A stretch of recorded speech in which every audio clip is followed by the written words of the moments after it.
Welcome to the Activated Story Theater's 159th podcast. This episode, we bring you The Crab Prince, a story from Italia. Hi, I'm Dennis. And I'm Kimberly. And together we are the Activated Actors. We are coming to you from Sacramento, California.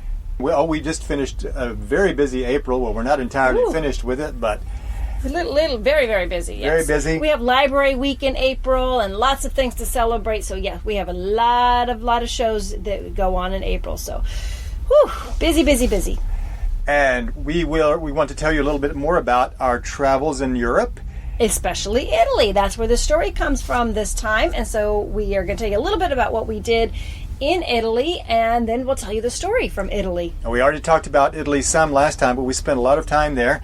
So this time we want to tell you about Pompeii, for one thing. Pompeii is an amazing place. It's the ruin of an ancient city. Yes, in 79 AD, a big volcano went and it blew up. And then it preserved the town of Pompeii. So we can visit it today and see exactly what it was like back in 79.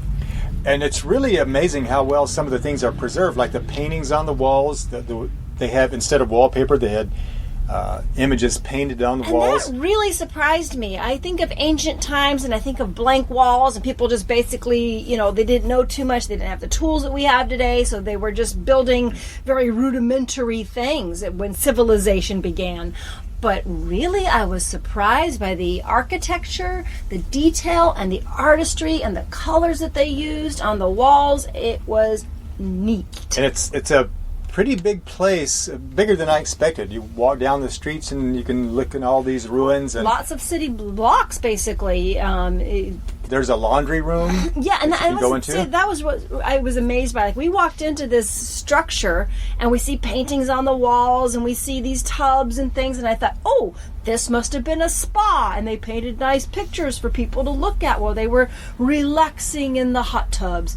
No, it was a laundromat. That's where people would work and they would wash the clothes for other people. And there was also something like a diner that had a lunch counter with circular holes in it that they put the dishes into. Yeah, so when you're out and about and you're at the office, as it were, downtown Pompeii, you could stop in the cafe and have lunch. Some of the things there were surprisingly modern, even though they were 2,000 years old. And one thing they had was a big amphitheater. Yes, and they still have performances there today. They did. It's like one of the oldest stages in the world.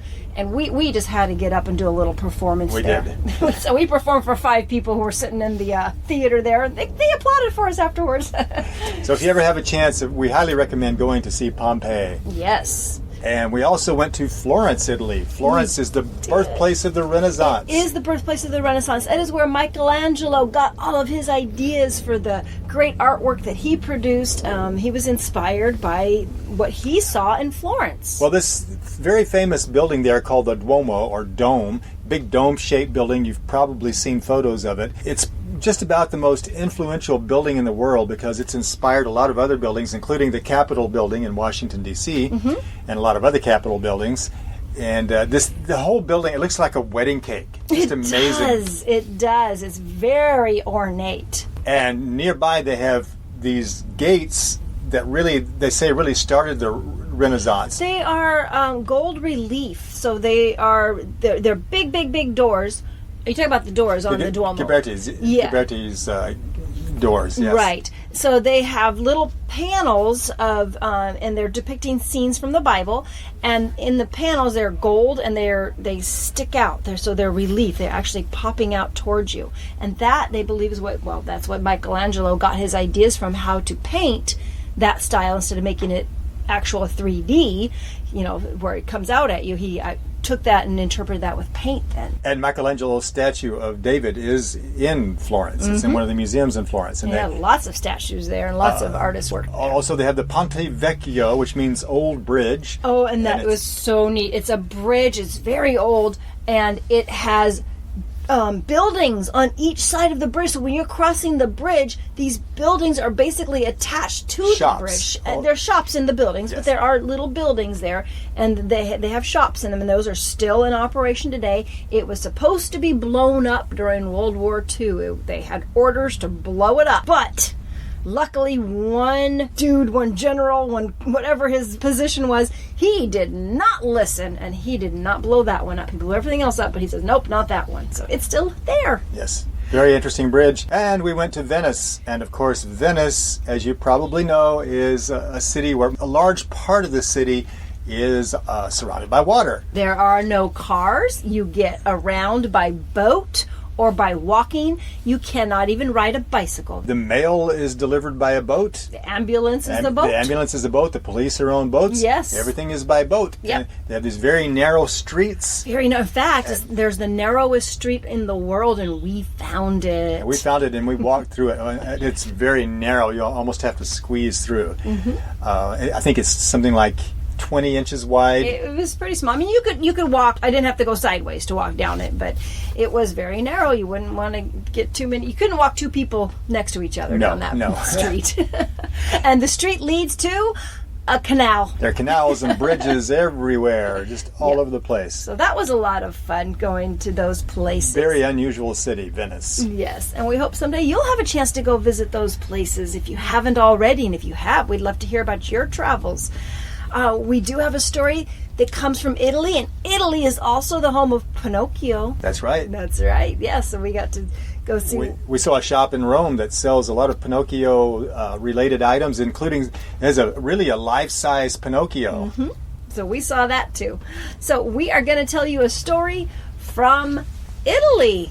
In fact, it is from Venice. Ooh, town of all the bridges and the water. The Crab Prince. A story from Italy. Once upon a time in Venice, there was a poor fisherman who had a hard time catching enough fish to sell to feed his family. I fished from one end of this bridge to the other end, and I can't seem to make ends meet. But one day, when he pulled in his nets, they were extremely heavy. Wow. Either I caught a very big fish, or a lot of fish, or a decent-sized anchor. But when he finally pulled up the net, he found... Boy, this is the biggest crab I've ever seen in my life. I'd have to get a bathtub to cook this in.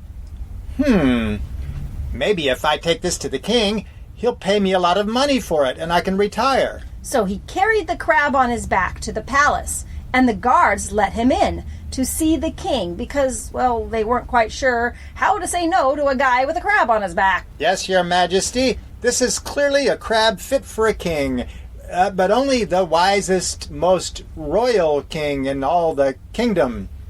I don't know. I'm not all that fond of seafood myself. But when the king's daughter, Griselda, entered, oh my! What a cool crab! Is it for sale? Why, yes it is. I was just trying to convince His Majesty that he should buy it. Oh, Papa, please buy it. I'd love to keep it for a pet and put it in the royal pond. But Cupcake, you already have 1,000 goldfish, a dozen octopuses, 5 swordfish, an electric eel, and a whole bunch of sponges. I know, Papa, but I've always wanted a crab, too. Oh, and this is surely the biggest, grandest, most royal crab ever. Please, please buy it for me. My birthday is only 11 months away. Oh, very well. My darling daughter, whom I dote on and spoil entirely too much for my own good, you shall have your pet crab. Oh, thank you, Papa. Thank you, thank you, thank you. Here, Mr. Fisherman. Take this bag of gold for your crab. Oh, thank you, Papa. I mean, Your Majesty. Don't mention it. Just don't bring any more oversized domesticated seafood here to sell. So the giant crab took its place in the palace pond, along with the 1,000 goldfish, the dozen octopuses, the 5 swordfish, the electric eel, and the whole bunch of sponges. The Princess Griselda loved to sit by the royal pond and watch the crab crawl, and the goldfish swim, and the octopuses slither, and the swordfish slice, and the electric eel glow, and the sponges mostly just sat there, soaking it all in. She sat there and did this every day. Since being a princess, she had no chores to do. And after a few days, she noticed something very odd. How very very odd, Papa. I've noticed that the giant crab seems to go away every day, from about noon until 3 in the afternoon, or 15 o'clock, as we Europeans like to say. Why would he hide underwater every day at the same time? Oh, he probably just takes his lunch break for 3 hours. I swear, I think even pets are unionized these days. Now, Papa, you're sounding like a crab yourself. I see what you did there. Then, one day, a beggar appeared outside the palace. Pennies for the poor, pennies for the poor. Oh, it's a poor beggar.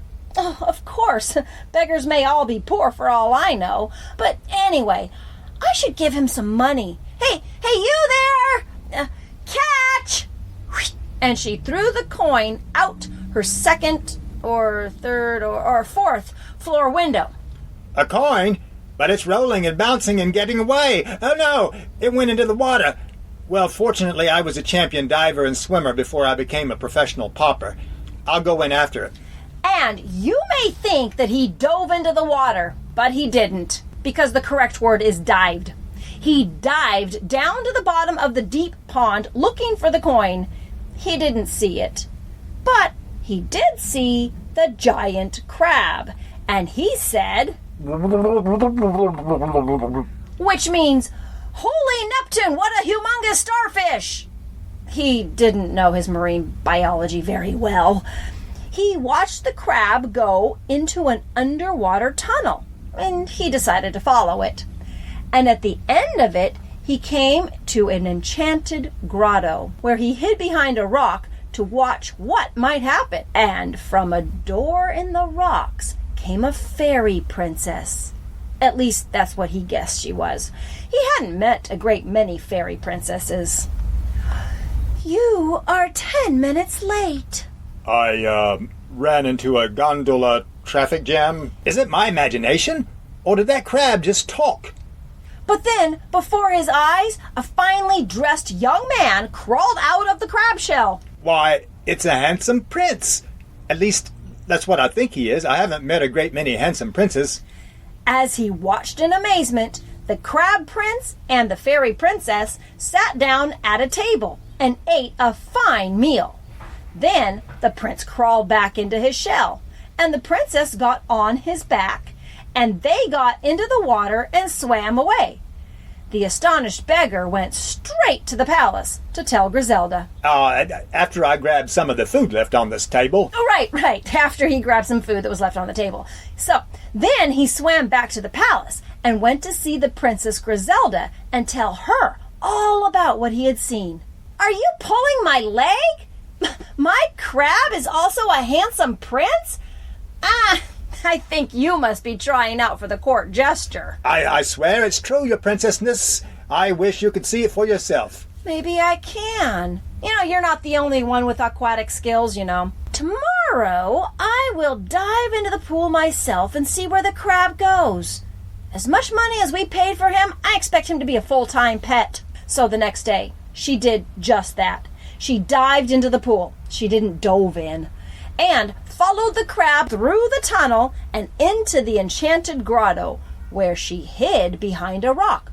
Perhaps the same rock the beggar had hidden behind. Wow! A prince really is crawling out of the crab shell. Oh my! He's really handsome for someone who masquerades as a crab. And there's the fairy princess. Oh, they really are sitting down at the table to eat. The beggar was telling me the truth. Do you hear whispering coming from behind those rocks? Huh? No. It must be your imagination. This place is enchanted, Oh, I guess you must have a point. After the fairy princess and the crab had eaten their meal, the fairy princess said, "Wait here. I'll be back in a few minutes and we'll go on our ride." And after the fairy princess left, Griselda crept out of her hiding place.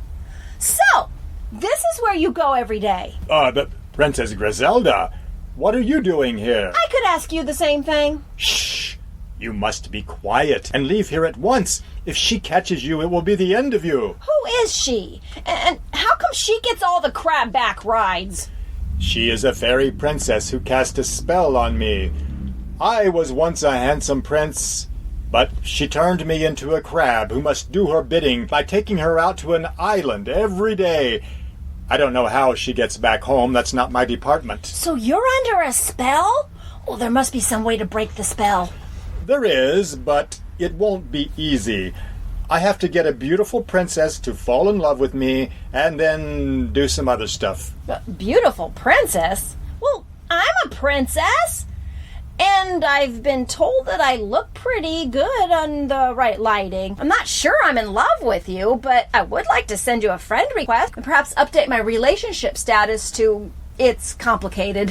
What exactly do I need to do to break the spell? You would have to go sit on the big rock by the seashore and sing a song so beautiful and enchanting that the fairy princess will come and ask you to sing another one. And when she does, you tell her that you will sing again if she will give you the flower from her hair. That flower is my life. Once it is free from her, then so am I. I'm not sure that all makes sense until I see it diagrammed, but I'm willing to give it a try. Oh, thank you. I really appreciate that. Now please get lost. She'll be back any second. So her Griselda went back to her father the king and said, Papa, I would like to take singing lessons. Singing lessons? Oh, child. First it was a pony, then it was a fancy ball, then it was a giant crab, and now you want singing lessons? Oh, you really know how to push the limits, don't you? Well, at least there are no piercings involved. Very well, you may have your music lessons. So she got the best singing teacher in all the kingdom, and every day she would practice and practice and practice. Me, me, me, me, me, me, me, me, me. Until one day, when she felt she was ready, she went down to the shore, and she sat on the rock the crab prince had mentioned, and she began to sing. Somewhere beyond the sea. And before she had finished her song, the fairy princess came up out of the water to listen. And when the song was finished, the fairy princess said, Brava! Brava! What a beautiful, enchanting song! Oh, your voice reminds me of a mysterious whisper I once heard coming from the enchanted rocks in my grotto. Oh, encore! Encore! You want me to sing another one? That's usually what encore means, isn't it? Well, very well. I'd be happy to sing another one. But, great art isn't cheap. You'll have to pay for it.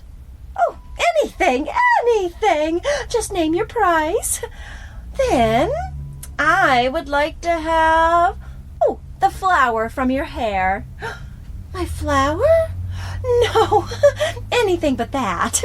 How about the ribbon in my hair? Or my shoes? Or a bucket of fish guts? Sorry, it has to be the flower, or you don't get another song. In that case, you can have it. Oh, but you'll have to swim for it. And with that, she took the flower and threw it far out into the water. The Princess Griselda dived, she didn't dove, into the water and swam after it. Did I mention she was a very good swimmer?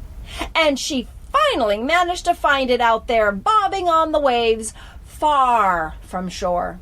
By then, however, she was very tired, and she wasn't sure she'd be able to make it back to the shore. It looks like I'm going to drown out here. Oh, but at least I tried to save the prince. And she was just about to sink beneath the waves for the last time when suddenly the waves rose up beneath her, or at least she thought it had. But actually it wasn't the waves rising up. It was something else. A rock?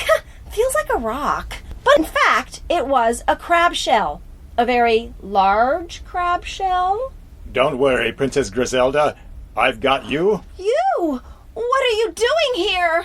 I guess that has become our standard greeting. You saved me, Princess, so I saved you too. Now we're even. And the crab prince carried her back to the shore, where they both stepped onto the land. And when they did, your shell, it just disappeared. Yes, it did. Forever. The spell is broken. I hate to break the news, but that means you did fall in love with me. So the Princess Griselda and the Crab Prince went to the king, and they said, Papa, we want to get married. Really? Well, I guess it's not the craziest idea you've ever had. Actually, this young man looks like he'll make a fine husband. Thank you, sir. Don't mention it. Now maybe my daughter will have someone to spend time with besides that ugly old crab. And that's the story of the Crab Prince. Oh, I like that one. Reminds me of a frog prince. Yes, they're similar to the frog prince. There are variations of that story everywhere. Yes, yeah. I'm sure you've heard the story of the frog prince. Have we done a podcast of that one yet? I think we have. Oh, yes. okay. I'll have to go look back in the archives and see. Well, we've been doing these podcasts since 2006, so sometimes I don't remember exactly what stories we've done and what we haven't done. We have to look it up and see. And if you're happy with that story and you like listening to our podcast, please give us some thumbs ups and stars and whatever podcatcher you listen to us on, and maybe some reviews. And that just helps other people find the podcast, and it takes only a couple minutes just to give us a little thumbs up. We'd appreciate that. Yes, and we have no public shows coming up. No, not anytime until soon. summer. Until summer. Mm-hmm. All of our shows are at schools. Oh, but boy, are we busy this summer. Lots of public shows that you can come to, from Arkansas all the way through North Carolina. And we have shows in Connecticut and Pennsylvania, New Jersey, I believe. I think New Jersey's on there. I think so. And Massachusetts. I know we began June 9th in Arkansas. Yep. And quite a few shows in Arkansas. Then we move on to the East Coast. Mm-hmm. We'll tell you about our schedule next month. We will. We'll give you the details next month when we bring you another story. And next month, we will be taking you to Vienna, Austria. Vienna, Austria. So we look forward to talking to you guys soon. Please, again, leave us some reviews. We'd love to hear what you think about the stories. And if you have any requests, let us know. Okay? We'll talk to you later. Thanks. Bye. Activated Story Theater is committed to bringing fun, educational shows to schools and libraries nationwide. On stage, we use physical comedy, American Sign Language, imaginative props, and a giant, oversized book to bring multicultural folktales to life. For booking information, check out our website, activatedstorytheater.com, where you can also find out when the activated actors will be performing near you, read a story, or order one of our audio CDs. You can subscribe to this podcast on iTunes or listen on Stitcher. We look forward to your comments and folktale suggestions. Stay activated. Until next time.